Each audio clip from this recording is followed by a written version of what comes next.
Hello दोस्तों, कमाई का अड्डा यूट्यूब चैनल में आप सभी का स्वागत है। आज यहाँ पर हम डिस्कस करेंगे इंडिया के इलेक्ट्रॉनिक मैन्युफैक्चरिंग सर्विसेज सेक्टर के बारे में, जिसके अंदर खुद कंपनीज के मैनेजमेंट काफ़ी कॉन्फिडेंस के साथ दोस्तों आगे बढ़ रहे हैं और जो टैरिफ से रिलेटेड और ग्लोबल लेवल के अनसर्टेनिटी वाले माहौल को भी वो फेस कर अपने पोटेंशियल को प्रेजेंट कर रहे हैं।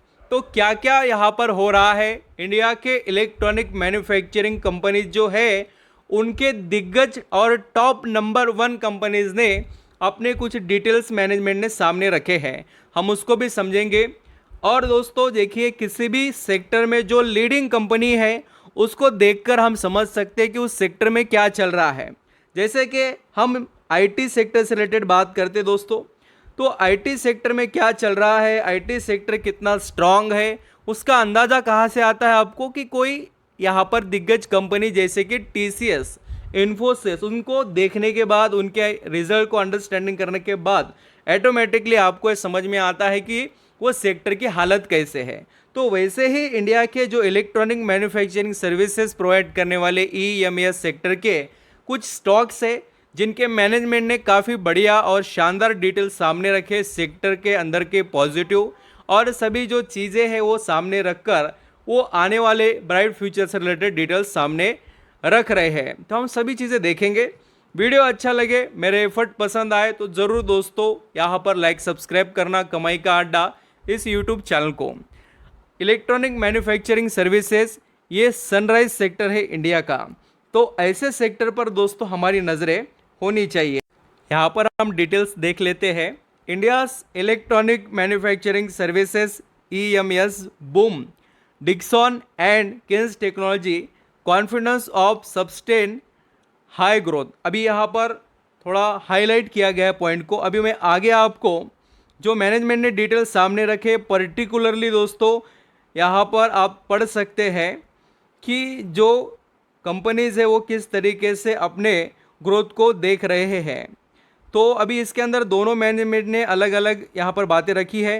खास कर आप देखेंगे डिक्सन एंड दोस्तों जो केन्स टेक्नोलॉजी है, प्रोजेक्टिंग स्ट्रॉन्ग रेवेन्यू एक्सपांशन, और उसके पीछे उन्होंने काफ़ी कुछ चीज़ें बताई भी है। और वो बताते हैं दोस्तों कि ग्लोबल जो अनसर्टिनिटी है और जो टैरिफ से रिलेटेड चैलेंजेस है, ये बहुत जो कंपनीज है to expect remain 35 to 50% compounding annual growth rate means CGAR over the next 3 to 5 years.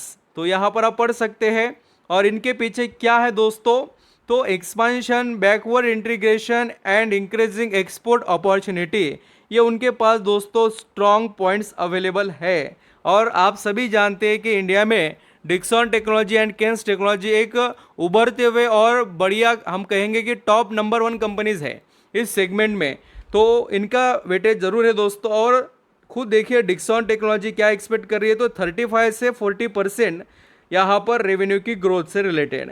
And next अगर केन्स टेक्नोलॉजी से रिलेटेड आप डिटेल्स देखेंगे तो वो भी आपको मिल जाएंगे कि क्या कहते हैं केन्स टेक्नोलॉजी में CFO कि यहाँ पर वो 40 से लेकर 50% रेवेन्यू ग्रोथ रख रहे हैं और विदाउट कोई यहाँ पर दोस्तों इन्हें डिवल्यूशन ऑफ मार्जिन से रिलेटेड कोई हलचल नहीं, और पोटेंशियल रख रहे हो रेवेन्यू से रिलेटेड काफ़ी चीज़ें दोस्तों। और जो टैरिफ से रिलेटेड चीज़ें चल रही है, न्यू टैरिफ्स लगेगा तो उससे कोई यहाँ पर कंसर्न नहीं है अबाउट इंडियाज एक्सपोर्ट।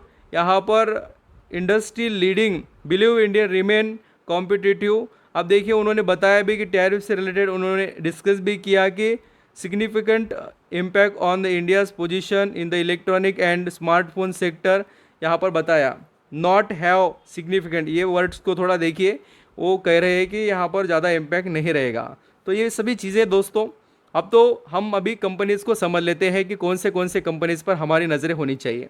तो इंडिया के अंदर ये जो सिरमा एजीएस टेक्नोलॉजी दोस्तों इसी सेगमेंट की कंपनी है, इस पर भी आपकी नज़रें होनी चाहिए। ये भी कंपनी के अंदर बहुत अच्छा खासा करेक्शन ऑलरेडी हो चुका है और ये भी स्टॉक दोस्तों बढ़िया डिस्काउंट में मिल रहा है, तो आप ज़रूर इसको भी स्टडी कर सकते हैं। वैसे तो इस कंपनी में पोटेंशियल भर कर है और बिज़नेस की भी क्वालिटीज़ अच्छी खासी है।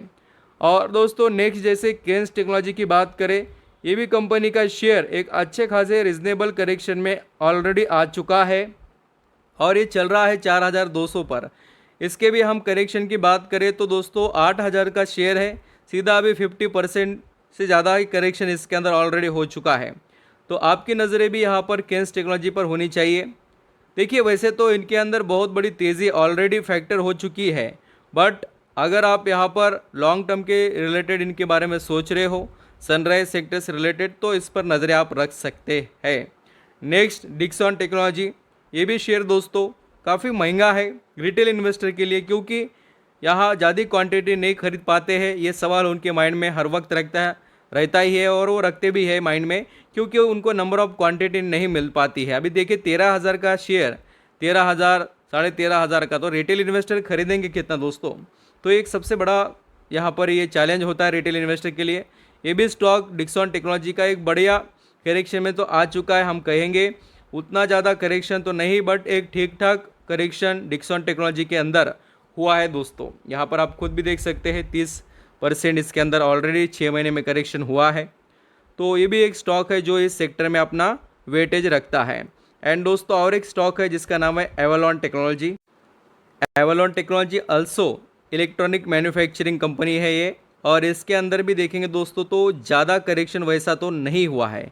टॉप टू बॉटम देखेंगे तो थोड़ा ये गिरा है, बट जब से लिस्ट हुआ है तब से देखिए 30% तो गिर ही चुका है, बट जब से लिस्टिंग हुई तब से इसका सिर्फ यहाँ पर देखिए परफॉर्मेंस अगर देखेंगे तो एक ठीक ठाक रहा है, मॉडरेट लेवल पर। बहुत ज़्यादा कोई अनसर्टेनिटी इसके अंदर रही है, बट जो रिटर्न ग्रोथ या हुई है ऐसा कुछ नहीं है दोस्तों। तो इसको भी आप स्टडी कर सकते हैं। तो मैंने आपको ये इंडस्ट्री के बारे में बताया, मैनेजमेंट क्या कह रहे हैं वो भी हमने डिस्कस किया।